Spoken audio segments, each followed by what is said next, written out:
어, 코로나가 끝이 보이질 않는데 저희가 한 해를 희망차게 시작했지만 저희 인생에 있어서도 정말 끝이 보이지 않는 어두움을 저희가 느낄 때가 있는 것 같습니다.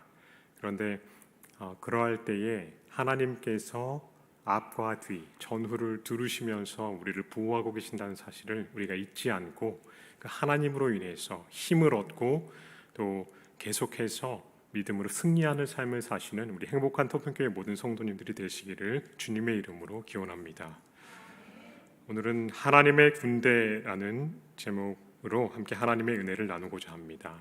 하나님의 말씀 창세기 32장 1절부터 2절에 있는 말씀을 함께 봉독하시겠습니다.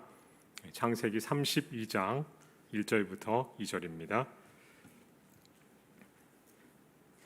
지금 파워포인트가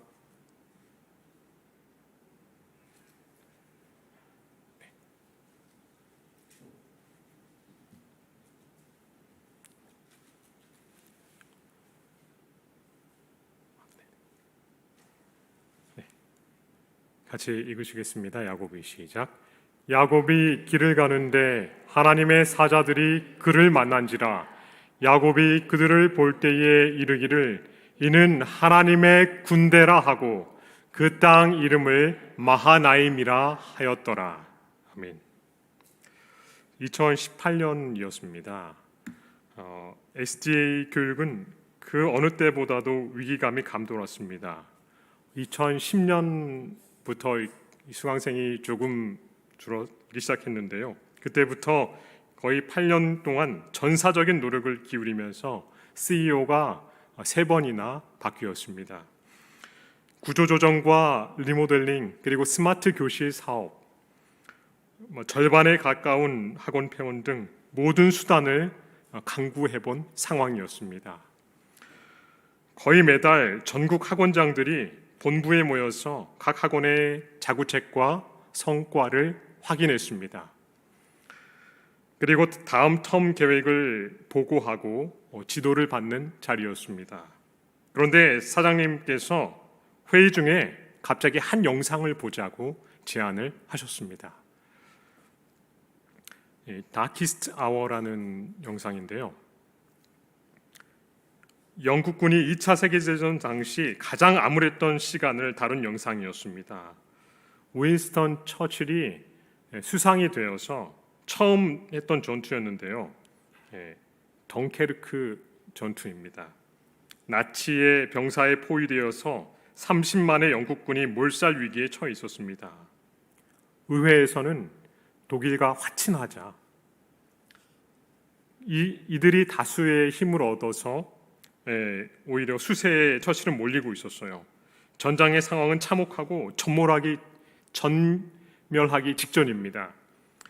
사실 덩케르크는 승리가 아니라 철군 작전이었습니다. 영국 본토로의 철군. 사실은 패배이고 패전입니다. 그러나 처칠은 그 상황만을 보지 않았습니다. 가장 힘든 시간, 영국 왕 조지 6세와 처칠은 정의를 위해 싸우고 상황에 굴복하지 않겠다고 국민을 설득합니다. 킹스 스피치에서도 나오는데요. 당시 조지 6세의 담화입니다. 역사상 가장 운명적인 날을 맞아 저는 모든 가정에 직접 찾아가 대화하는 심정으로 국민 한 분 한 분에게 이 말을 전합니다.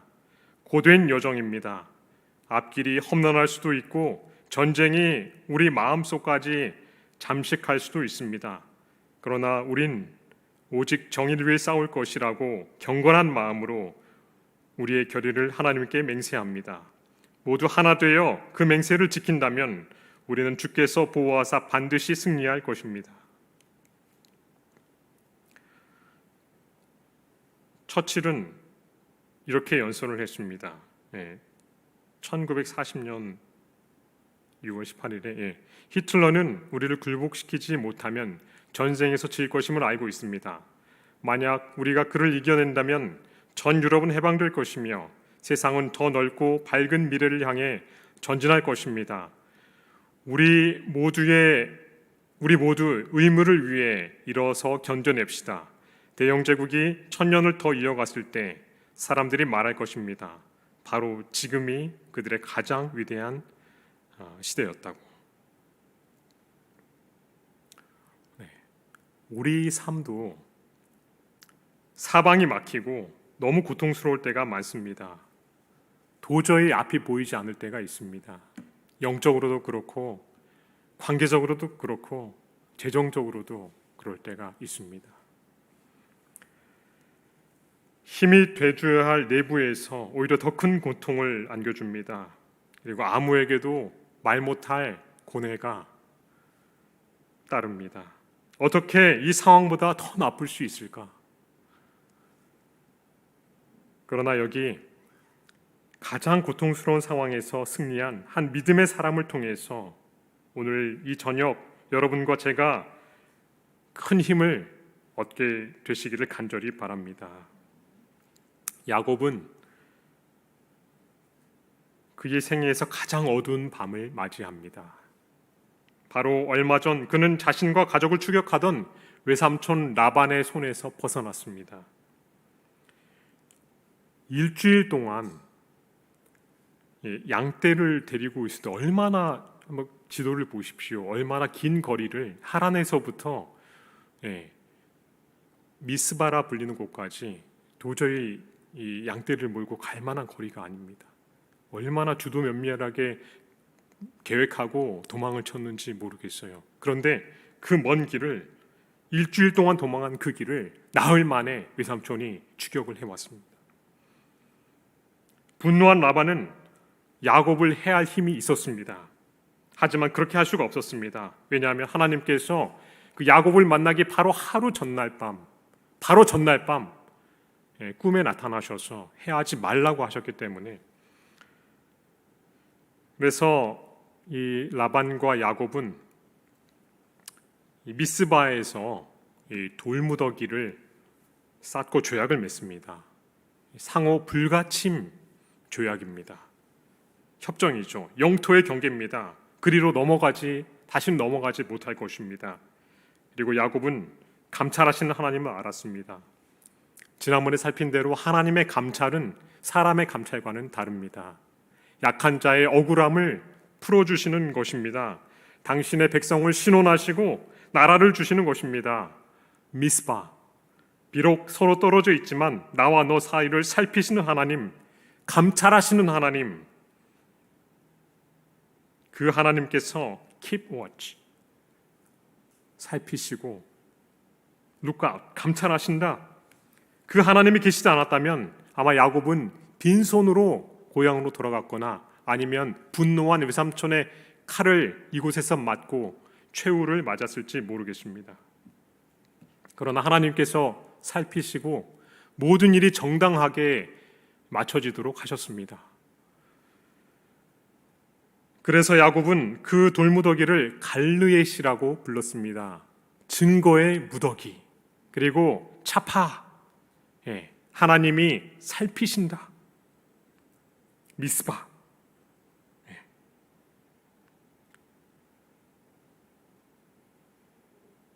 조사 심판의 하나님을 이곳에서 경험한 것입니다.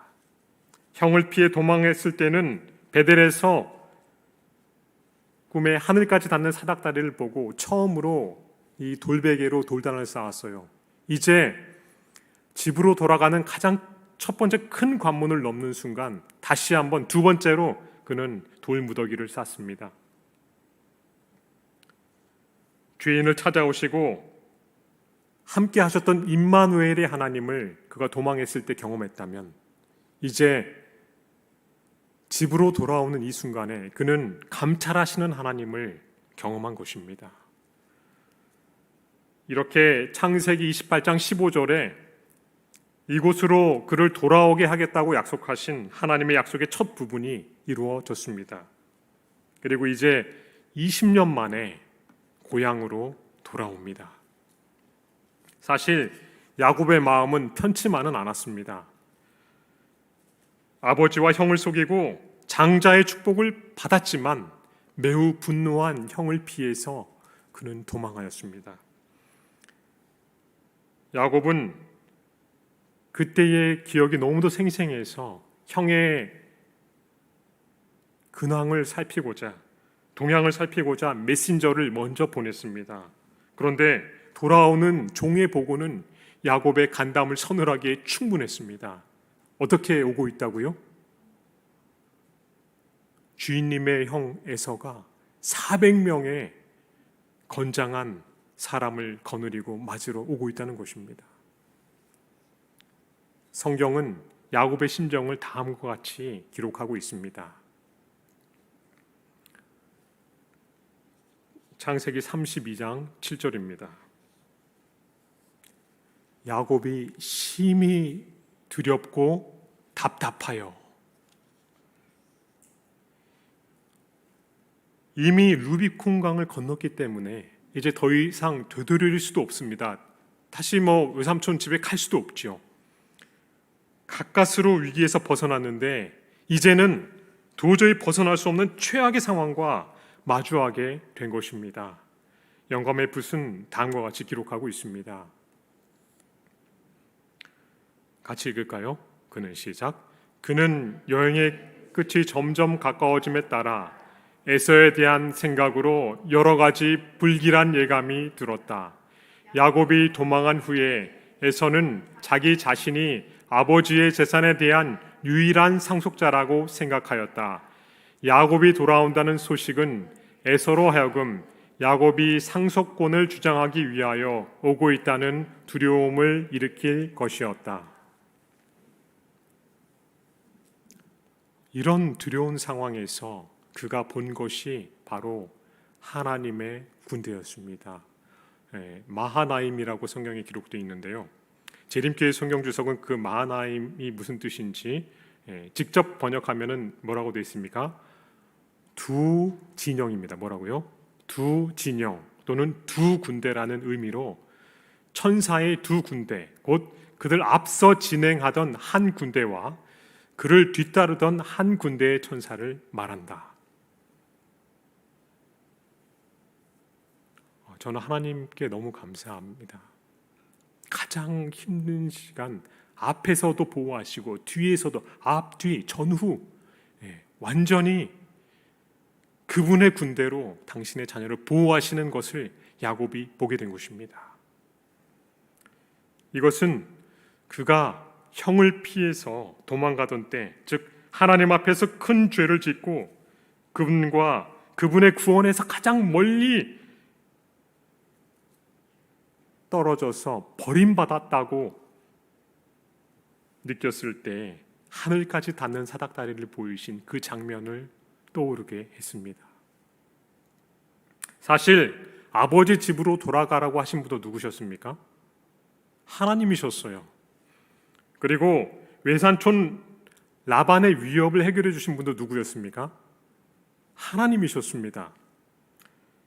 그는 하나님의 군대가 두 개의 큰 부대가 하나는 자신의 캠프를 앞서서 하나는 자신의 캠프 뒤를 든든히 지켜주고 있는 것을 본 것입니다. 제가 이 명절 때 저희 부모님께 찾아뵈도 주변을 많이 둘러보진 않았는데 지난 명절에는 찾아갔더니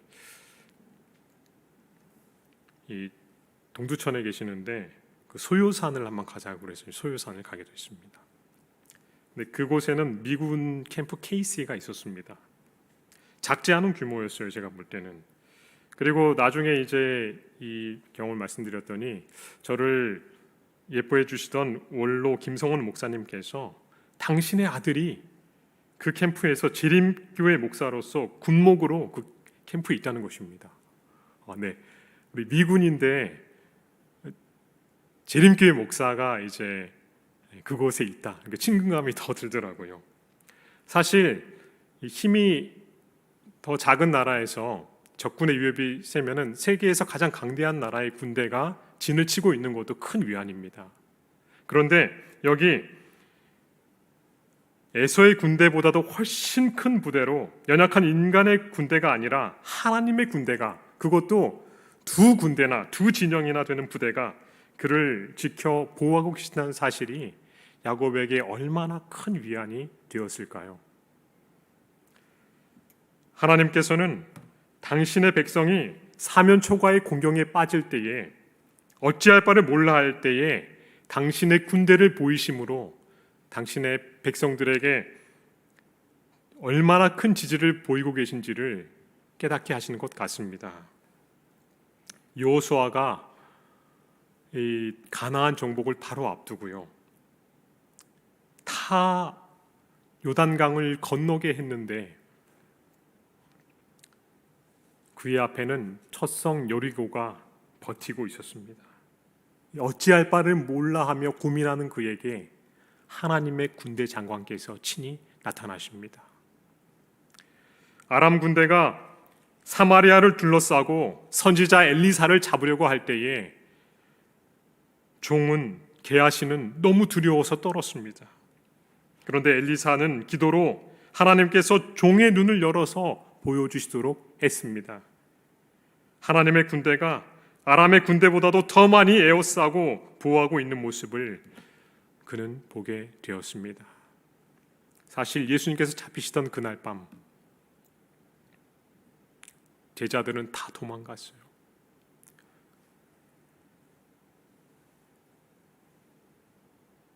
그런데 예수님께서는 사실은 이렇게 제자들에게 말씀하셨습니다. 너는 내가 내 아버지께 구하여 지금 12군단 더 되는 천사를 보내시게 할 수 없는 줄로 아느냐?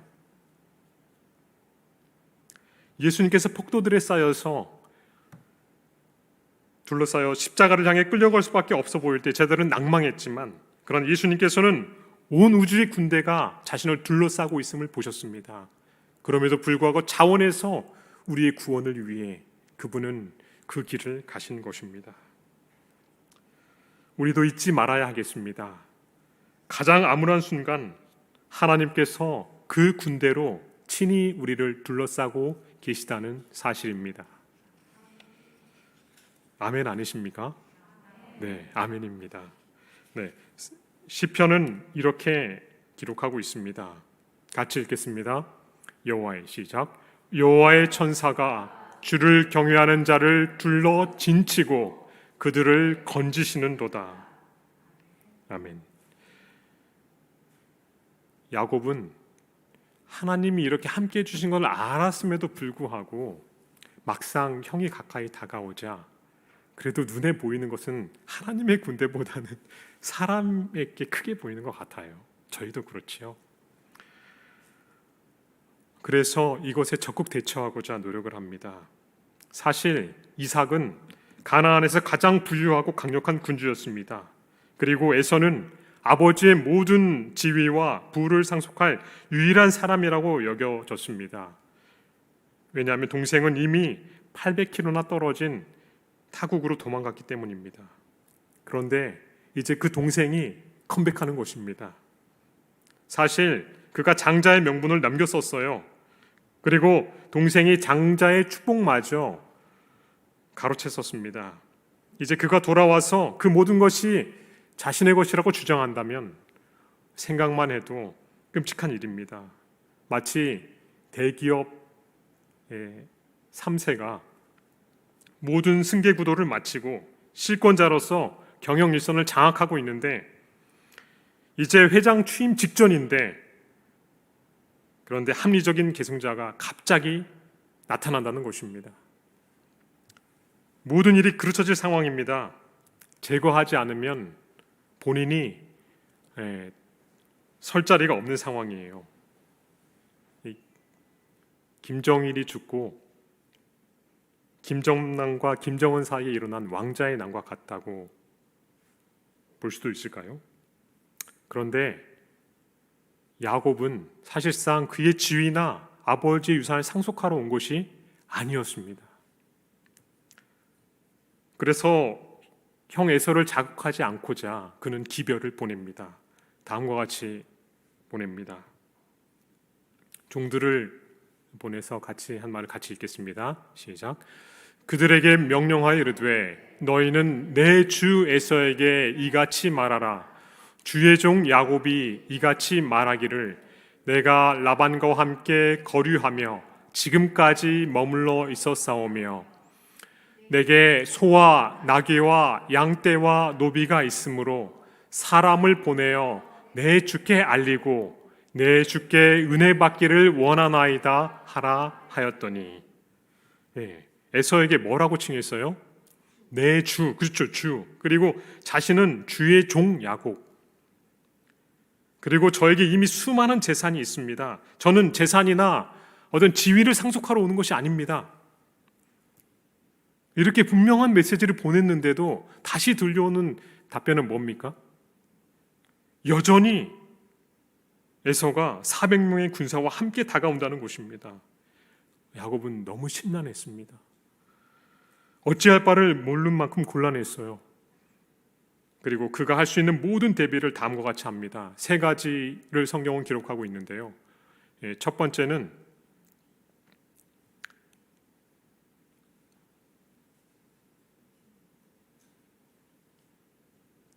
자기의 진영을 둘로 나눕니다. 인간적인 대비죠. 성경은 이렇게 기록했습니다. 같이 읽겠습니다. 야곱이 심히 두렵고 답답하여 자기와 함께한 동행자와 양과 소와 낙타를 두 떼로 나누고 이르되 에서가 와서 한 떼를 치면 남은 한 떼는 피하리라 하고, 이 하나님의 군대, 즉 두 캠프에서 영감을 얻은 것일까요? 잘 모르겠습니다만 그래서인지 두 캠프로 나눠서 에서가 한 캠프를 치면 다른 데는 도망가게 해야겠다, 이렇게 계획을 했습니다. 두 번째는 일단은 인간적으로 했으니까 하나님께 이제 기도합니다. 인간적인 노력을 하고 하나님께 매달려요. 같이 읽겠습니다. 야곱이 시작. 야곱이 또 이르되 내 조부 아브라함의 하나님, 내 아버지 이삭의 하나님 여호와여, 주께서 전에 내게 명하시기를 내 고향 내 족속에게로 돌아가라, 내가 내게 은혜를 베풀리라 하셨나이다.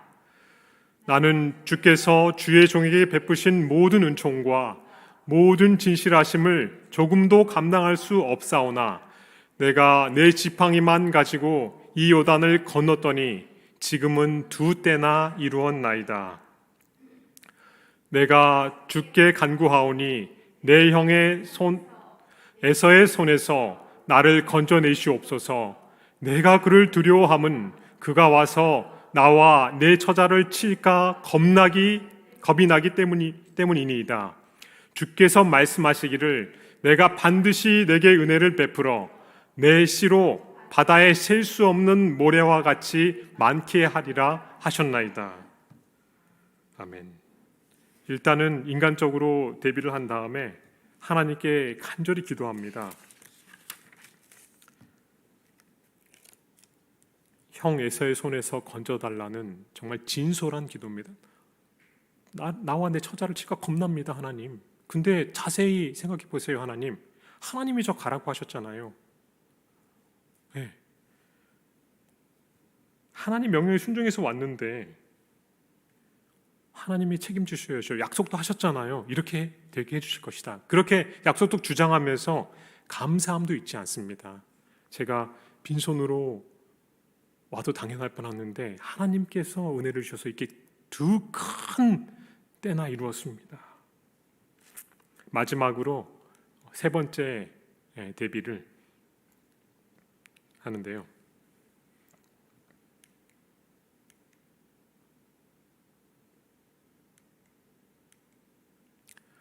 형에게 엄청난 선물을 보냅니다. 어쩌면 굉장히 정치적일 수도 있고 심리적인 대비일 수도 있겠는데요. 성경에 기록된 것을 제가 요약해 보면 황소와 암소, 낙타와 나귀, 양과 염소를 도합 550마리 플러스 알파입니다. 성경학자들은 그 표현을 30마리로 대략 이를 그 고대의 언어로 해서 580마리 정도. 그래서 자기가 이 맨손으로 일군 기업에서 건실한 여러 개의 지사를 형에게 화해의 선물로 드리는 것입니다. 이와 같이 인간으로서 최선을 다했지만 여전히 불안하였습니다. 여러분, 우리도 늘 야곱과 같은 존재임을 보게 됩니다. 인간의 지혜로서 최악의 상황을 모면하기 위해 우리도 최선을 다해봅니다. 그리고 하나님께 기도도 해요. 그런데 불안하고 찜찜한 것은 어쩔 수 없습니다. 견딜 수 없는 고통과 불안감이 몰려옵니다. 형이 다가올 시간이 시시각각 오고 있습니다. 가족들과 모든 소유를 야복강을 건너게 있어요. 그러나 야곱은 건널 수 없었습니다. 어차피 형은 만나야 합니다. 그러나 죽을 때 죽더라도 자신을 그림자처럼 따라다니는 이 죄책감, 그리고 영원한 죽음의 손에서는 벗어나야겠다. 그렇게 결심을 했습니다.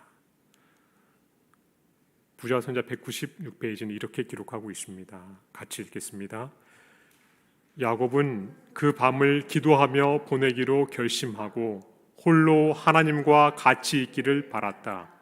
하나님께서는 에서의 마음을 부드럽게 하실 수 있으셨다. 그의 유일한 희망은 하나님께 있었다. 아멘.